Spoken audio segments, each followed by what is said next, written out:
Baik, assalamualaikum warahmatullahi wabarakatuh, anak-anak sekalian. eh, kita berlanjut mengenai bagaimana cara mengapresiasi sebuah karya sastra dalam mata pelajaran bahasa Indonesia. Nah, pada dokumentasi video kali ini saya akan coba mengajak kalian bahwa mengapresiasi sebuah karya sastra, khususnya novel, yaitu meresensi. Ini sebuah kegiatan yang sebetulnya menarik kalau kita lakukan secara empiris, secara hobi. Maka kegiatan meresensi sebuah novel menjadi sebuah kegiatan ilmiah yang secara levelnya memang masih di bawah. Cocok untuk kalian-kalian yang masih pelajar, kalian-kalian yang masih bagaimana meresensi yang baik dan sebagainya. Tentu untuk meresensi yang baik adalah Anda harus berliterasi, harus membaca.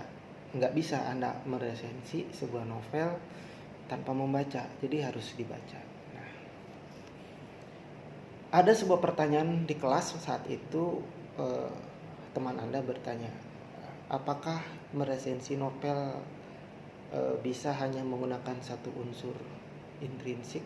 Nah, kan pertemuan sebelumnya kita sudah mengupas tuntas unsur intrinsik dan ekstrinsik dalam sebuah novel. Sebuah konsep untuk mengapresiasi sebuah karya sastra atau novel sebetulnya sah saja ketika seorang apresiator itu hanya menggunakan sudut pandang intrinsik saja untuk sebuah novel misal. Tetapi itu tidak menjadi sebuah kepakeman yang harus diiyakan, karena menjadi sebuah hasil yang baik itu kan kita harus bulat. Kita menganalisis novel itu kan tidak melulu soal ceritanya, tidak melulu soal tokohnya gitu. Kita juga harus tahu nih novel karya siapa, ini novel yang buat siapa, novel ini dibuat di tahun berapa, di tahun itu sedang terjadi apa. Nah, itu menurut saya ekstrinsik pun perlu sekali untuk meresensi sebuah novel. Kayak contoh misal saya bercerita tentang, oke lah, di Indonesia zaman itu cerita Siti Nurbaya sebelum menjadi sebuah aliwahana menjadi sebuah teater, drama dan kabaret dan sebagainya. Maka novel adalah menjadi wahana awal dalam cerita Siti Nurbaya. Siti Nurbaya atau dengan trailernya Kasih Tak Sampai itu karya Mara Rusli menggunakan bahasa Melayu pertama dibuat itu. Ketika kita menganalisis novel Siti Nurbaya yang saat itu terbit di tahun 1922. Itu kan kalau secara intrinsik kita menganalisis Siti Nurbaya, kemudian Samsul Bahri gitu, Datuk Maringgi gitu, di dalam novel itu. Kalau secara unsur intrinsik itu akan putus sampai sana, sampai hanya isi di dalam cerita tersebut. Maka ketika kita membuat resensi, evaluasinya hanya akan banyak berbicara adalah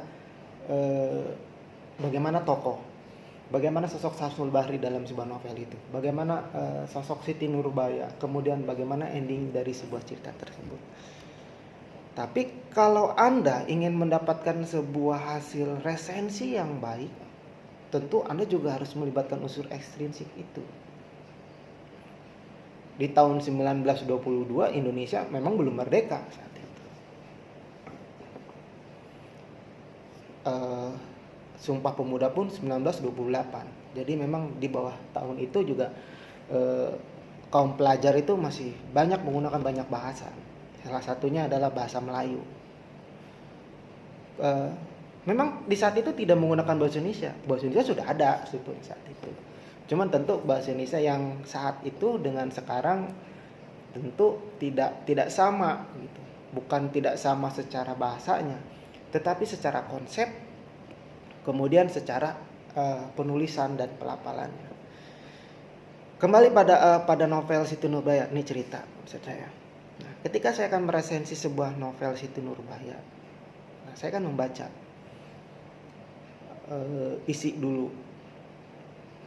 Kemudian setelah itu menghayati, artinya mencoba memasukkan sebuah perasaan dalam sebuah novel itu.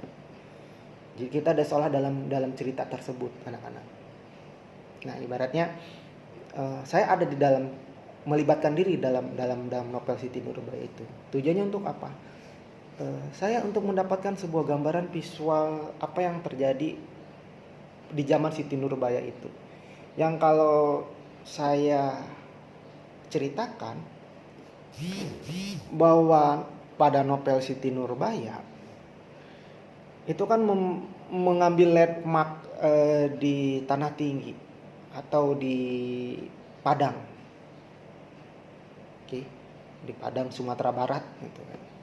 Saat itu memang di masa itu Indonesia belum bernama Indonesia, tentunya belum bernama Indonesia saat itu. Di dalam cerita novel Siti Nurbaya itu banyak bahwa negara kita itu sedang berada pada masa penjajahan VOC saat itu. Nanti kalau Anda ingin tahu, Anda baca novel Siti Nurbaya, di sana ada titik balik di bagaimana ketika Samsul Bahri kemudian pergi ke Batavia menyelesaikan sekolah kedokterannya, dia kembali ke Padang, dia kembali ke Sumatera Barat, tapi bukan seorang dokter, tapi seorang tentara Belanda zaman VOC saat itu dengan gelar letnan. Jadi Samsul Bahri pulang ke Padang, ke Sumatera Barat, bukan menjadi seorang dokter, tapi dia mendaftarkan diri menjadi tentara legiun di Belanda. Bukan di Belanda, sebenarnya di Batavianya, karena saat itu memang Indonesia di bawah Hindia Belanda. Jadi pulang ke Sumatera Barat menjadi tentara Belanda dengan pangkat letnan saat itu, Dr. Letnan Samsul Bahri. Nah, di sana ada titik di mana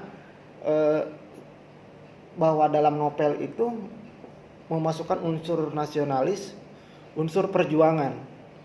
Mungkin Anda ketika pas membaca novel Siti Nurbaya, itu kan Anda diajak untuk menyukai Samsul Bahri dan Siti Nurbaya. Tetapi di akhir Anda akan menemukan sebuah suasana baru bahwa kita akan menyukai Datuk Maringgi,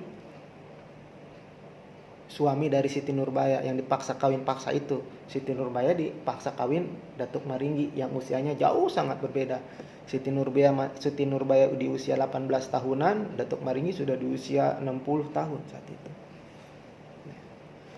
Nah, saya bisa menceritakan detail tentang cerita Siti Nurbaya bukan menyoal soal fiksi mengarang, tetapi saya berliterasi dengan novel itu. Kemudian setelah saya membaca novel Siti Nurbaya, saya juga membaca buku-buku sejarah yang berkaitan pada tahun itu di novel itu, di Siti Nurbaya. Jadi bukan hanya unsur intrinsik yang saya pakai ketika saya meresensi novel Siti Nurbaya, tetapi juga unsur ekstrinsik yang saya pakai. Saya membaca biografi Mara Rusli, kemudian saya membaca buku sejarah zaman VOC ada di Sumatera Barat saat itu atau di Indonesia, kemudian penggambaran visualisasi pada masa Belanda saat itu di negara kita. Jadi menjadi sebuah pengalaman yang utuh gitu ketika kita mengapresiasi sebuah novel. Karena novel itu kan tidak ada gambaran, tidak ada visual. itu hanya only tulisan gitu loh. Hanya tulisan di dalam novel itu. Jadi ketika kita akan menggambarkan settingnya, itu kita butuh daya imajiner yang sangat tinggi gitu. Nah, maka ketika Anda mengapresiasi sebuah novel itu butuh beberapa kali Anda baca. Ya kalau memang Anda daya imajinasinya tinggi, ya bisa sampai 2 kali. Kenapa saya berprinsip seperti itu? Karena untuk memberikan sebuah resensi, kita harus berimbang. Kita tidak mesti harus berbicara tentang kelebihan novel itu saja. Terutama saya contoh tadi, karena itu novelnya sifatnya Siti Nurbaya itu romantisme sejarah, jadi saya harus membaca buku sejarah VOC saat itu gitu. Tujuannya untuk apa gitu? Sebetulnya bukan tujuannya untuk apa, tetapi semakin kita memahami sebuah alur cerita, maka kita semakin mudah untuk memberikan sebuah apresiasi. Dan ini yang kadang kalian ketika membuat sebuah kegiatan resensi ini menjadi malas gitu. Banyak teman-teman Anda di kelas itu bilang meresensi itu hanya membandingkan 2 buku atau satu karya gitu. Ya kalau membandingkannya betul, cuman kan saya ingin mengajak Anda bahwa meresensi itu adalah kegiatan ilmiah. Di mana ilmiahnya? Ya ini, ketika kita kayak saya membaca novel Siti Nurbaya, saya membaca buku literatur yang lain. Nah, itu ilmiahnya. Kegiatan ilmiahnya, mencari informasi. Itu ilmiahnya. Oke, kembali ke konsep resensi. Apakah boleh menggunakan satu unsur intrinsik atau dengan ekstrinsik, 2 unsur? Jika hanya bersifat konsep, nah itu betul bisa 1. Tapi kalau Anda ingin mendapatkan sebuah gambaran itu, maka harus 2. Yang saya lakukan tadi ketika saya menceritakan novelnya Siti Nurbaya. Nah, ketika Anda sudah berliterasi, membaca novelnya itu dari awal, dari A sampai Z, kemudian Anda ingin mendapatkan sebuah penegasan ulang dan Anda melakukan pengulangan membaca. Nah, itu pembacaan yang kedua bukan mencari kesan dan pesan, tetapi sudah mulai mencari informasi. Kayak contoh misal begini.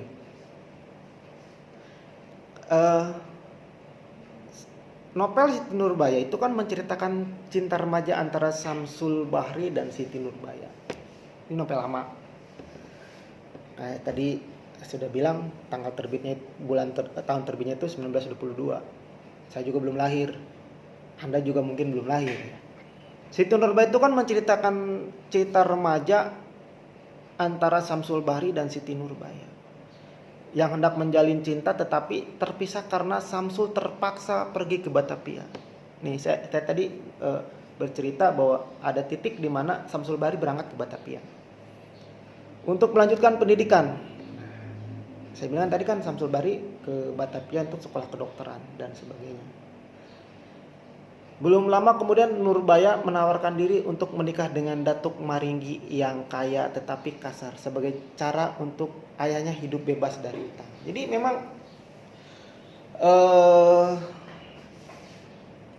cinta Siti Nurbaya ini menjadi sebuah stereotip di masa beberapa tahun ke belakang. Itu suka ada stigma begini. Ya udahlah, jangan dijodohkan. Ini kan bukan zamannya Siti Nurbaya. Itu banyak stigma kayak begitu tuh dulu tuh. Bahkan mungkin ada beberapa orang tua juga berpikir seperti itu sekarang. Di tahun itu perjodohan di tempat Siti Nurbaya itu memang sedang menjadi sebuah sesuatu yang biasa gitu. Wanita muda dijodohkan oleh bapaknya.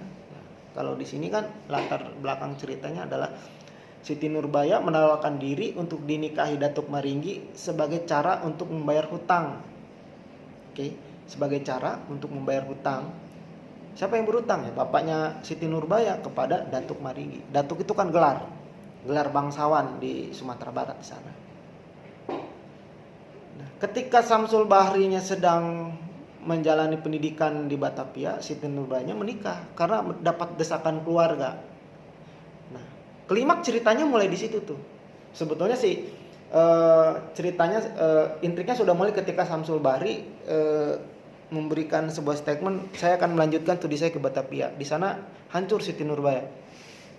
Bagaimana dia merelakan seorang lelaki pujaannya pergi ke Batavia, kemudian dia harus hidup di tanahnya, yaitu di Sumatera Barat, sedangkan Samsul Bahri ke Batavia.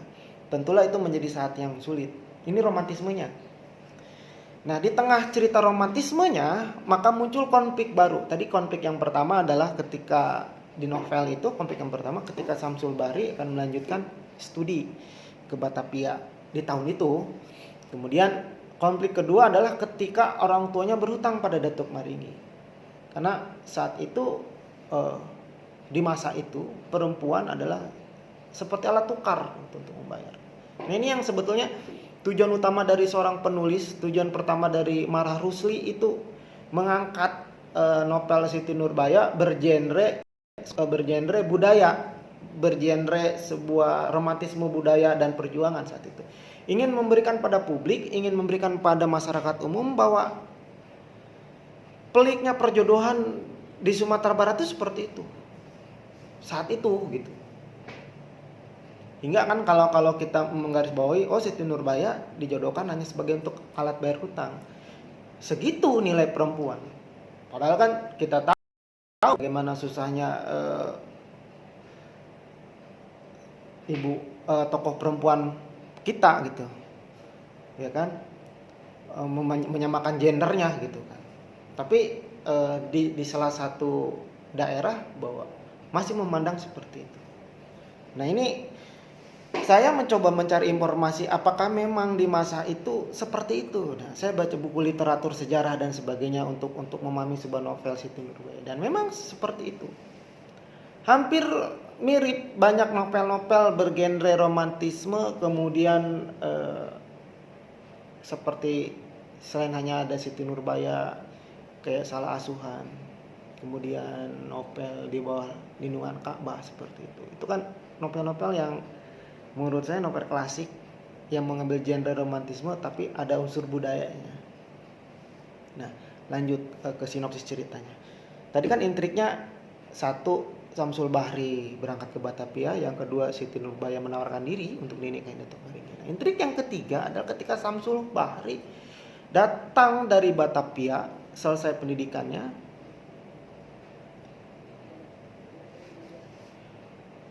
dia dengan jiwa yang beda.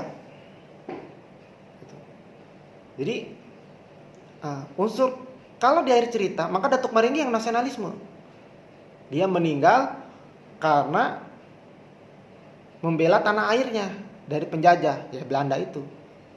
Nah, Samsul Bahri lah yang justru menjadi sebuah penilaian negatif, kenapa harus menjadi tentara Belanda gitu. Nah, ini yang dikemas dan jadi sebuah cerita bahwa di dalam novel Siti Nurbaya tidak selalu menceritakan romantisme percintaannya, peliknya sebuah percintaan, tapi juga mengangkat nasionalisme masyarakat Sumatera Barat saat itu berperang melawan VOC dan Belanda. Nah, memang kemudian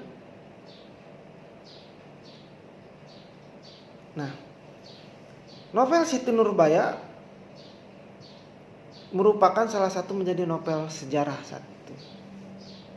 Kalau banyak novel sejarah. Karena memang mengambil genrenya adalah masa penjajahan Belanda di Indonesia. Masa VOC saat itu datang. Masa kolonial Belanda saat itu. Sebutnya menjadi sebuah jadi yang saya gunakan tadi sebetulnya, tetapi menggunakan dua unsur. Intrinsiknya adalah tadi saya menganalisis Siti Nurbaya, saya menganalisis Datuk Maringgi, saya menganalisis Samsul Bahri, itu penokohan, karakteristik dan sebagainya, itu intrinsik. Kemudian saya mencoba memahami apa yang terjadi di Batavia saat itu, apa yang terjadi di Sumatera Barat saat itu, yaitu dengan unsur ekstrinsiknya, yaitu dengan membaca beberapa buku sejarah di tahun itu, di tahun Indonesia di masa 1922, apa yang terjadi di Indonesia pada saat itu. Nah, itu menjadi bahan rujukan baru ketika saya untuk memahami secara utuh novel Siti Nurbaya dengan membaca beberapa buku yang merujuk pada masa itu. Tuh. Jadi menurut saya pribadi memang satu unsur pun boleh, tetapi akan lebih bagus menggunakan dua unsur untuk mengapresiasi atau meresensi sebuah novel. Jadi kuncinya dari meresensi sebuah novel anak-anak adalah Anda baca dulu. Anda baca secara utuh. Bacanya bukan dari jilid, kemudian Anda ke tengah, Anda di akhir udah selesai. Anda tulis pengarangnya, Anda tulis jumlah halamannya. Ya memang begitu meresensi itu, menulis judul, menulis jumlah halamannya. Tetapi kan dengan cara baca yang seperti itu Anda tidak akan mendapatkan informasi yang utuh. Jadi kuncinya adalah baca. Awalnya adalah baca. Paksa. Membaca adalah kegiatan yang perlu dipaksa. Tidak datang begitu saja. Membaca itu bukan sebuah wahyu yang, walaupun memang Nabi kita pertama mendapat wahyu adalah Iqra untuk membaca. Tapi kan kita manusia. Saya saja kadang membaca harus dipaksa. Ada sisi malasnya. Tapi saya balik lagi, membaca adalah sebuah keharusan. Apalagi kegiatan ilmiah meresensi adalah menjadi sebuah kegiatan menilai yang butuh informasinya secara utuh, tidak terpotong. Jadi Anda harus baca. Itu saja anak-anak, pemahaman kedua tentang unsur intrinsik dan ekstrinsik dalam sebuah novel, kaitannya tentang bagaimana meresensi sebuah novel. Nanti saya akan buat lagi video sambungannya, ini bagian kesatunya. Nanti akan saya buat lagi video bagian kedua. Kita akan lebih banyak berbicara tentang bagian-bagian novel. Oke. Baik, salam saya, selamat berlibur di rumah, selamat menantikan ibadah puasa Ramadan yang menjalankan. Tetap jaga kesehatan, hindari kerumunan, selalu gunakan masker dan pakai hand sanitizer-nya. Kemudian jaga kesehatan yang lebih penting. Itu saja anak-anak. Assalamualaikum warahmatullahi wabarakatuh.